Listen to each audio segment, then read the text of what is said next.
الحمد لله وكفى وسلام على عباده الذين اصطفى أما بعد قال الله تبارك وتعالى في كلام المجيد والفرقان الحميد أعوذ بالله من الشيطان الرجيم بسم الله الرحمن الرحيم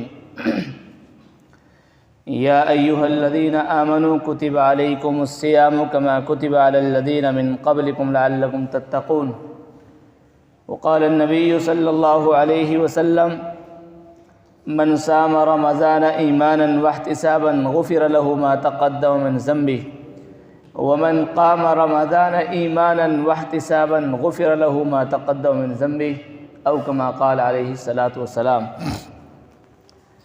محترم بزرگوں اور دوستو، آپ حضرات کو معلوم ہے کہ یہ مہینہ رمضان المبارک کا مہینہ ہے۔ پورے سال میں 12 مہینے ہوتے ہیں، 11 مہینے کی جو فضیلت ہے وہ ایک الگ ہے، لیکن رمضان المبارک کے مہینے کی جو فضیلت ہے وہ سب سے اعلیٰ اور سب سے افضل ہے۔ یہی وہ مہینہ ہے جس کے بارے میں جناب رسول اللہ صلی اللہ علیہ وسلم یوں ارشاد فرماتے ہیں: شعبان شہری و رمضان شہر اللہ۔ شعبان میرا مہینہ ہے، رمضان اللہ کا مہینہ ہے۔ اللہ کے رسول صلی اللہ علیہ وسلم رمضان سے ایک مہینہ پہلے یعنی شعبان میں آپ رمضان کی تیاری شروع کر دیا کرتے تھے، اور شعبان میں کثرت سے روزہ رکھا کرتے تھے، کثرت سے عبادت کیا کرتے تھے، تاکہ رمضان میں اور زیادہ اللہ تبارک و تعالیٰ کی عبادت ہو اور آسانی اور سہولت ہو جائے۔ تو اس لیے ہمیں بھی چاہیے کہ جس طرح ہمارے نبی صلی اللہ علیہ وسلم نے ہمارے سامنے اس رمضان المبارک کے مہینے کی فضیلت کو بیان کیا ہے، اس اعتبار سے ہمیں بھی اس کی قدر اور اہمیت کو پہچاننا چاہیے۔ میرے بھائیوں، دوستوں، بزرگوں، رمضان جو روزے ہیں یہ اسی امت کے لیے نہیں ہیں، بلکہ حضرت آدم علیہ السلام سے لے کر جتنی بھی امتیں گزری ہیں، ہر امت کے اندر ہر نبی کے دور میں روزہ کا ثبوت رہا ہے، لیکن اس کے طریقے الگ الگ ہیں۔ جب جناب رسول اللہ صلی اللہ علیہ وسلم آئے تو اللہ تبارک و تعالیٰ نے مستقل ایک مہینے کے روزوں کو فرض فرما دیا، باقی جو اور روزے تھے سب کو منسوخ کر دیا۔ قرآن کریم میں اللہ تبارک و تعالیٰ ارشاد فرماتے ہیں: یا ایھا الذین آمنوا کتب علیکم الصیام کما کتب علی الذین من قبلکم لعلکم تتقون۔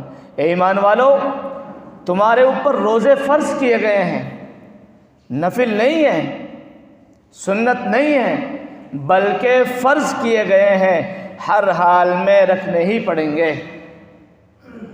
یہ مت سمجھنا کہ تمہارے اوپر، اللہ اعلان کرتے ہیں تمہارے اوپر اس طرح روزے فرض کیے گئے ہیں جس طرح کے پچھلی امت کے لوگوں پر روزے فرض کیے گئے تھے۔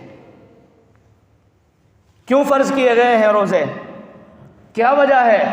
خود اللہ تبارک و تعالیٰ ارشاد فرماتے ہیں: لعلکم تتقون، تاکہ تم پرہیزگار بن جاؤ، تاکہ تم متقی بن جاؤ، تاکہ تم نیک بن جاؤ، اچھے انسان بن جاؤ، جنتی بن جاؤ اور گناہوں سے بچنے والے بن جاؤ۔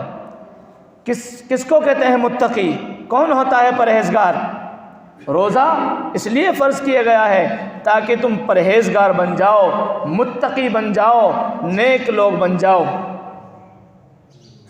ظاہر سی بات ہے، روزہ کے اندر جب انسان روزہ رکھتا ہے تو نفس سے ٹکراؤ ہوتا ہے، نفس چاہتا ہے کھاؤں پیوں، عیش کروں، لذت کی چیزیں حاصل کروں، من مانی زندگی گزاروں، لیکن اللہ کا حکم یہ ہے اپنے نفس کو دباؤ، اپنے نفس کو پکڑو، اپنے نفس کو تالا لگاؤ، نفس کی بات مت مانو، اللہ کی بات مانو۔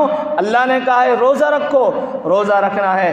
اللہ نے کہا ہے صبح صادق سے لے کر غروب تک بھوکا رہنا ہے، کچھ کھانا پینا نہیں، کسی کی غیبت نہیں کرنی ہے، چغلی نہیں کرنی ہے، اور اسی طرح اس روزے کے اندر کوئی گناہ نہیں کرنا ہے اور فرائض کو نہیں چھوڑنا ہے، نمازوں کی پابندی کرنی ہے، یہ حکم دیتا ہے۔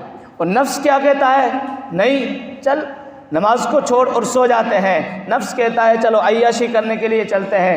نفس کہتا ہے چلو کچھ کھانے اور پینے کے لیے چلتے ہیں۔ نفس کہتا ہے نماز پڑھنے کو دل نہیں کر رہا ہے، نماز نہیں پڑھتے ہیں۔ نہیں، یہاں پر نفس کو کنٹرول کرنا ہے، نفس کو پکڑنا ہے اور نفس کو روندنا ہے، نفس کے خلاف چلنا ہے۔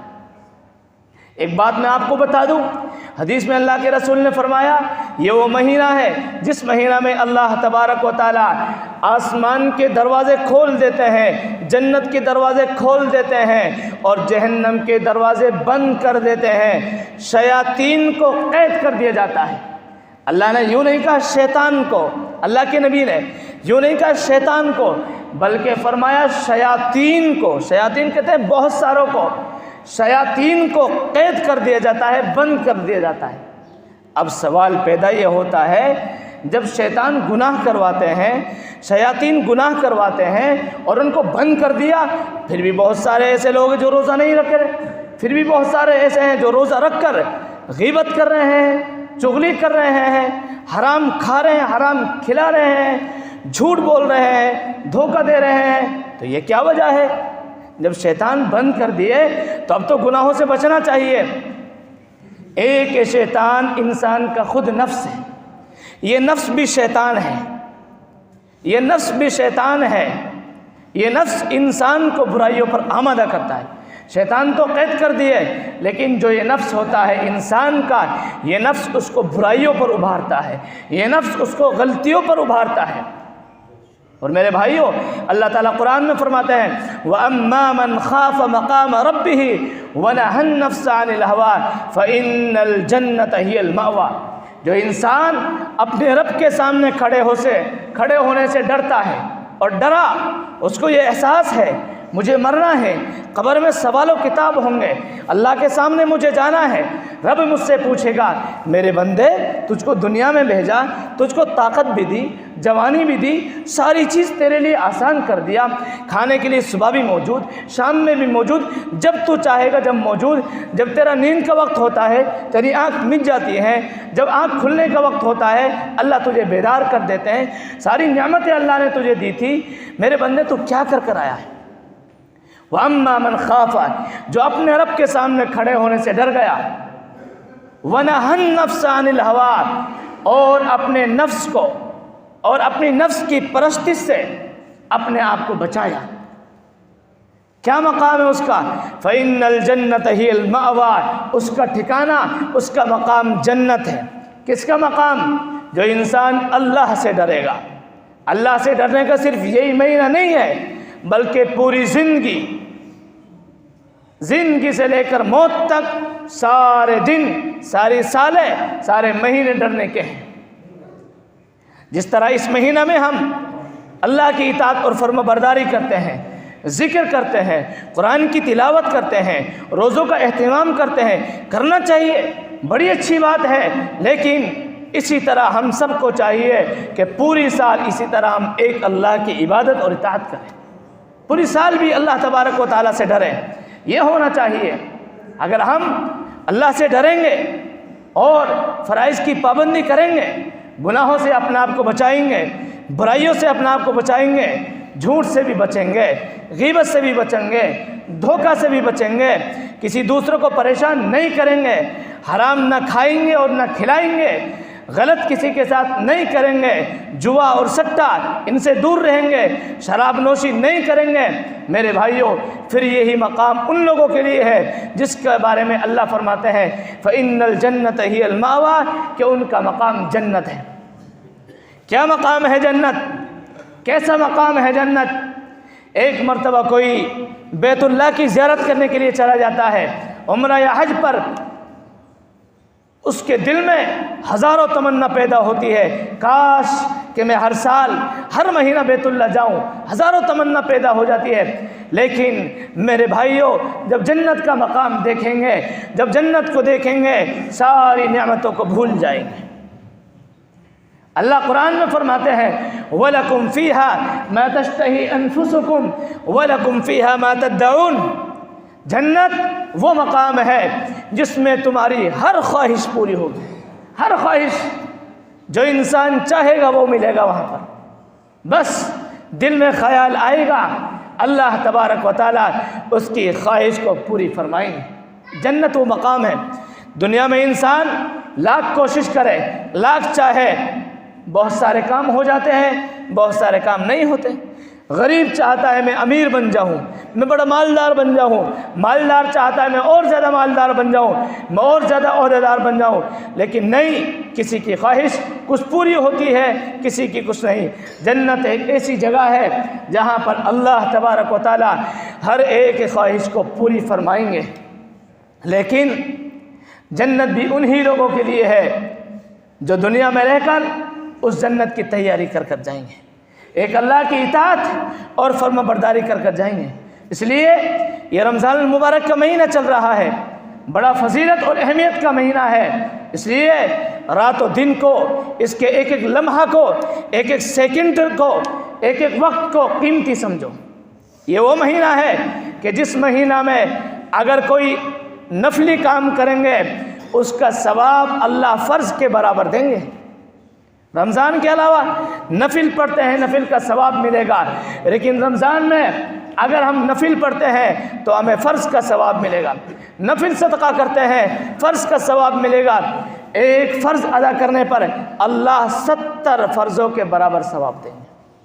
عام طور پر نیکی جو ہوتی ہے، ایک نیکی کا ثواب 10 سے لے کر 700 تک ہے، لیکن رمضان المبارک میں اس کی کوئی انتہا نہیں۔ اللہ تبارک و تعالیٰ ایک نیکی پر بے انتہا اجر و انعام سے نوازے گا۔ اور میرے بھائیوں، یہ رمضان، یہ دولت، یہ نعمت تو وہ نعمت ہے کہ جس کے بارے میں خود خالق کائنات نے ارشاد فرمایا، خود خالق کائنات اس کے بارے میں بدلہ اور انعام دیں گے۔ اللہ کے رسول فرماتے ہیں کہ روزہ یہ وہ ہے کہ جس کے بارے میں خود اللہ تبارک و تعالیٰ انعام دیں گے۔ اللہ تعالیٰ فرشتوں کے ذریعے سے حساب و کتاب لوا رہے ہیں، انعام تقسیم کر رہے ہیں، لیکن جب روزے دار کی باری آئے گی اللہ فرما دیں گے ہٹ جاؤ، میرے سامنے آنے دو، اس کا بدلہ میں دوں گا۔ ایک دینے والا میں ہوں، میں 10 روپیہ 20 روپے دے سکتا ہوں، ایک دینے والا بادشاہ ہے، وہ اپنے حساب سے دے گا، وہ اپنے حساب سے دے گا۔ دیکھو اللہ تبارک و تعالیٰ کیا دے گا۔ میرے بھائیوں، اس لیے ہم اس مہینے کی قدر کریں، اس کی اہمیت کو پہچانیں، گناہوں سے اس مہینہ میں اپنا آپ کو بچائیں، اللہ تعالیٰ سے خوب دعائیں کریں، اللہ تبارک و تعالیٰ سے توبہ کریں، قرآن کی تلاوت کثرت سے کریں اور زیادہ استغفار کریں، اللہ سے جنت کی طلب اور جہنم سے بچاؤ طلب کریں اللہ تبارک و تعالیٰ سے۔ ہاں، یہ نہیں کہ جمعہ کے دن کا روزہ رکھنا ہے، نہیں، پورے مہینے کے روزے رکھنے ہیں۔ میرے بھائیوں، آج ہم نے اس کی اہمیت کو نہیں پہچانا ہے۔ غیر لوگ بھی روزہ رکھتے ہیں، کس لیے؟ وہ اس لیے رکھتے ہیں روزہ رکھنے سے بدن صحیح سالم رہتا ہے، پیٹ کا ہاضمہ اچھا ہوتا ہے۔ غیر بھی روزہ رکھتے ہیں، تو اس لیے ہمیں چاہیے کہ ہم تو مسلمان ہیں، اللہ نے مسلمان بنایا ہے، اللہ کا شکر ہے اور احسان ہے، تو ہمیں تو پورے مہینے کے روزے رکھنے چاہیے، رکھیں گے انشاءاللہ۔ اس لیے کوشش کریں پورے مہینے کے روزے رکھیں گے۔ نمبر 1 روزوں کا اہتمام، نمبر 2 تراویح کا اہتمام، پورے مہینے کی تراویح کا اہتمام کریں گے۔ 20 رکعت تراویح ہوتی ہیں، پورے مہینے کی تراویح ادا کریں گے انشاءاللہ۔ چاند دیکھنے سے تراویح شروع ہوتی ہیں اور چاند دیکھ کر ہم تراویح ختم کریں گے۔ یہ 2 چیز ہیں، اور یہ دونوں چیز اللہ کے نبی صلی اللہ علیہ وسلم نے فرمایا، من صام رمضان ایمانا واحتسابا غفر له ما تقدم من ذنبه، جو انسان ایمان اور احتساب کے ساتھ روزہ رکھتا ہے، اللہ تبارک و تعالیٰ اس کے اگلے اور پچھلے تمام گناہوں کو معاف فرما دیتے ہیں۔ کتنی بڑی فضیلت ہے روزہ کی۔ الصوم جنۃ من النار، کہ روزہ جہنم سے بچاؤ کا ذریعہ ہے۔ اور آگے فرمایا ومن قام رمضان ایمانا واحتسابا غفر له ما تقدم من ذنبه، جو انسان تراویحوں کا مستقل مکمل اہتمام کرتا ہے، اللہ تبارک و تعالی اس کے بھی اگلے اور پچھلے تمام گناہوں کو معاف فرما دے۔ روزے بھی رکھنے ہیں اور تراویحوں کا بھی اہتمام کرنا ہے، کریں گے انشاءاللہ اللہ مجھے بھی۔ لیکن ایسا نہیں عام طور پر ہمارے جوان اور آج کے دور میں تو بزرگ بھی رستوں میں گلیوں میں کھاتے ہوئے روزہ نہیں رکھنے ہیں، بڑے غیرت کی بات ہے، بڑی شرمندگی کی بات ہے۔ اگر اسلامی حکم ہوتی میرے بھائیوں قتل کرنے کا حکم ہوتا، ایک فرض ہے ہاں، لیکن آج ہمارے مسلمان بھی، داڑھی والے بھی، کرتا پائجامہ والے بھی، دیکھو آپ ہوٹلوں پر جا کر، ہوٹلیں ماشاءاللہ چل رہی ہیں، بریانی پھر بھی لگی ہوئی ہے، بالکل غلط بات ہے۔ مسلمانوں کو تو چاہیے کہ اس مہینہ کے اندر ہم سے کوئی بھی ایسا کام نہیں ہونا چاہیے جس سے ہمارا رب ناراض ہو، بلکہ ہر کام ہمارا وہی ہونا چاہیے جس سے اللہ راضی ہو۔ اللہ مجھے بھی اور آپ سب کو بھی عمل کی توفیق نصیب فرمائے، پورے مہینے کے روزے اور پورے مہینے کے تراویحوں کا اہتمام کرنے کی توفیق نصیب فرمائے۔ وآخر دعوانا الحمد للہ۔